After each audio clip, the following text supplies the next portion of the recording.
here. Yes, and as we say that, there's our trio there. And I think these girls have been training very hard for this race, and I think that all three of those could, if the race is run in a certain way, get up there at the final. But the final lap, I say. But it is a very strong challenge from the Eastern Bloc, I must admit.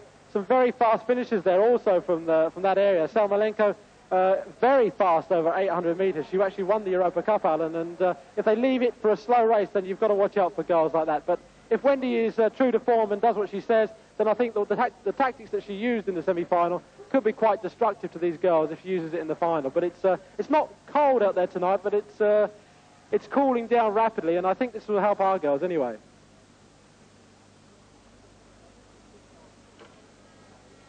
Just coming up now to 800 metres. It's relatively slow to start with, as it should be in this heat, 2:23.24. It's interesting also, Steve, you were commenting earlier, because Wendy Sly is in fact running the whole race in lane 2 at the moment. That's extra distance for her.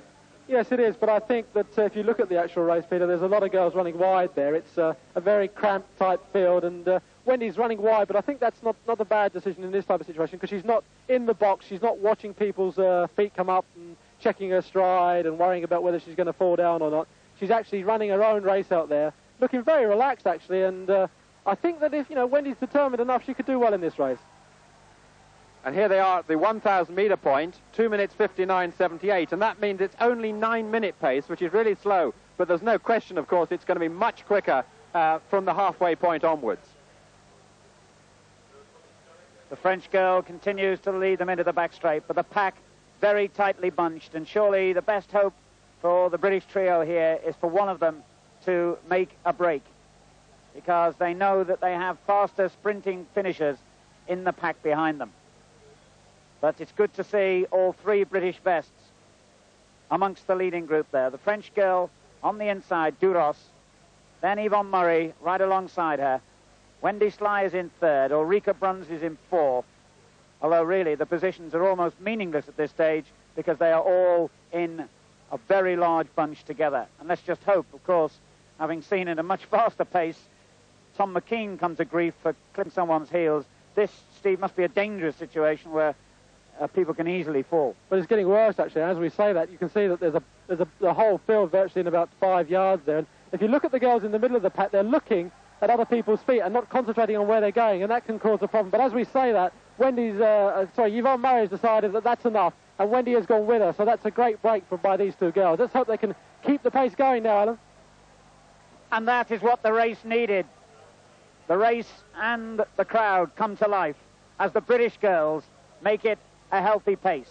And it was at this point 4 to go where Yvonne Murray and Wendy Sly both made their bids for places in this final. Yvonne, as I say, died a little in the home straight and only just scraped through, but Wendy looked good, and she is in second place. Bruns of East Germany is third. Puika, the Olympic champion, is fourth, and then it's Chris Benning of Great Britain in fifth, with the Soviets, Romanova, the best placed in the red vest, then Samalenko in sixth and seventh, and Ellie Van Hulst, the Dutch girl, is eighth.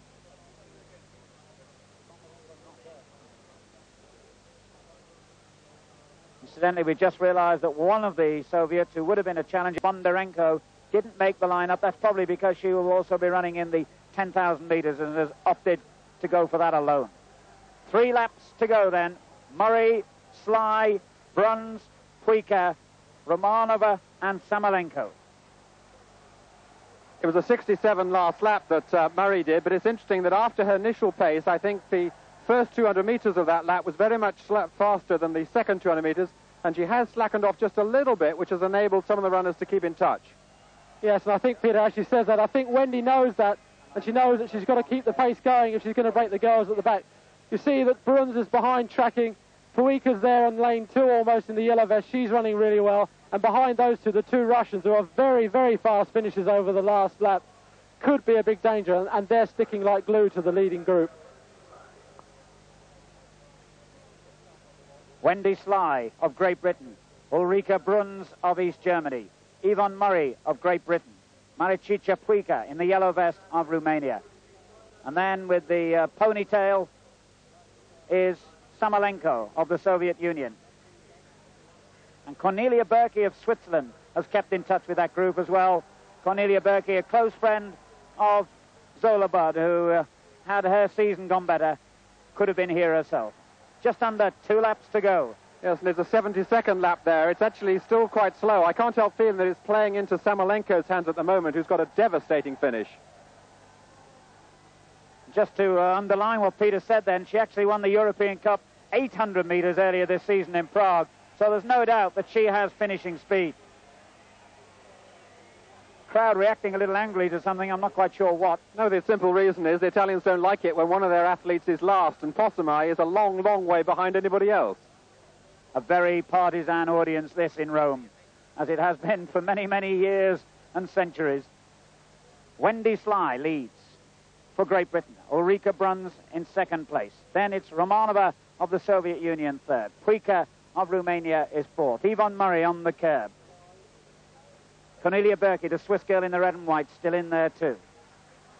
I think if we're going to watch the race now, watch the girl with the ponytail in the red vest, Samolenko. She's very, very strong, but she almost looks as if she leaves herself too much to do with a lap to go, but she's very, very fast, Alan. 7:36 at the bell. Wendy Sly in pole position, but a very powerful group on her tail. What a scramble it's going to be for the medals here. Sly leads. Romanova second. Bruns is third. Puica fourth. Berkey fifth. Samolenko sixth. Yvonne Murray tailing away a little bit as Ellie Van Hulst goes into the 7th place.